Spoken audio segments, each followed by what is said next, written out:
Artists, another question I get all the time is, how do I keep everything in place?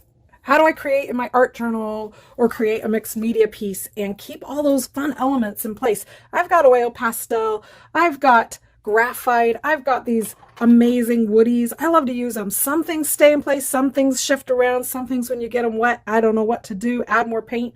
Nothing seems to want to stay in place, right? So sometimes you just got to go with the flow and let serendipity happen. And sometimes you want to preserve it. Here's a good example. In my art journal, you can see where the oil pastel from here is starting to rub on here.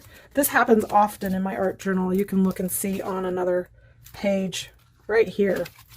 Here's oil pastel I was using very loosely and just playing and scribbling, but the pastel kind of rubs off and gets on the other page. I personally don't really care because my art journals aren't precious, but if this is bothering you, I've got 3 solutions for your art journal that might help.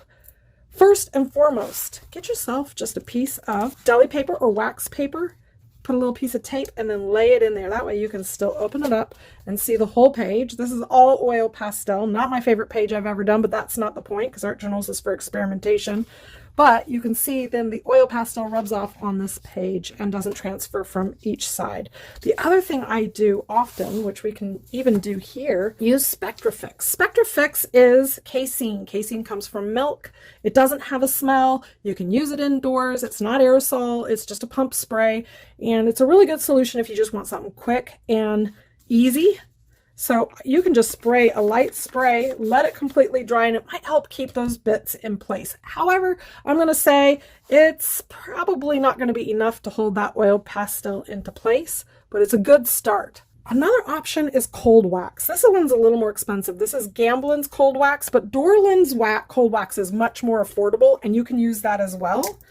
Really, all we're doing is taking a little bit of cold wax and a paper towel, and we're going to rub that over one of our pages. So you could take your pick. Say this is the page you want to keep in order and you don't want it to come off. We're going to just rub a little bit of that. You do have to be careful because the wax itself will pull up the oil pastel. So yeah, that's an iffy sort of choice, but I know a lot of artists take this wax, and once it's dried completely, you need to leave it open for probably a good day and let that dry. It's a great last minute technique. You can use it on all your artwork, on your cradle boards, whichever.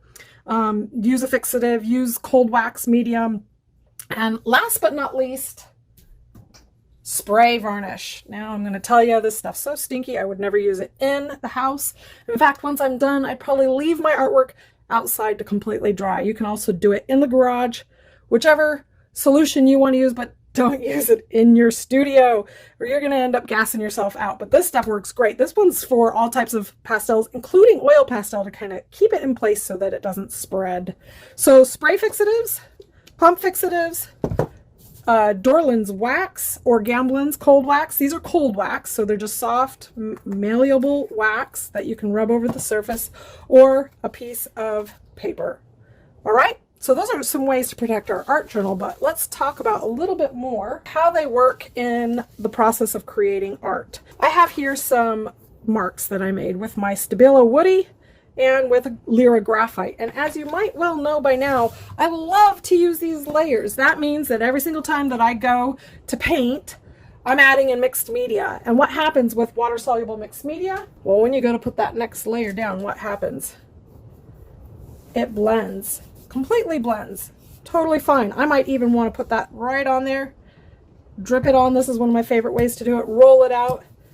And you're going to start seeing that all come up and blend. And you know what? Most of the time I say, hey, let's just go for it. Serendipity, right? That's my favorite word to say when happy accidents happen while we're painting. A little Bob Ross attitude. Just let it happen. We're doing mixed media. We can layer it. But if you're really, concerned about, using this and it pulls it up and it's starting to make all this gray mush, then your next option would be to spray it, because we're indoors. I would spray it with this casein fixative and see what happens. I've already sprayed this one. Light sprays 3 times, let it dry completely.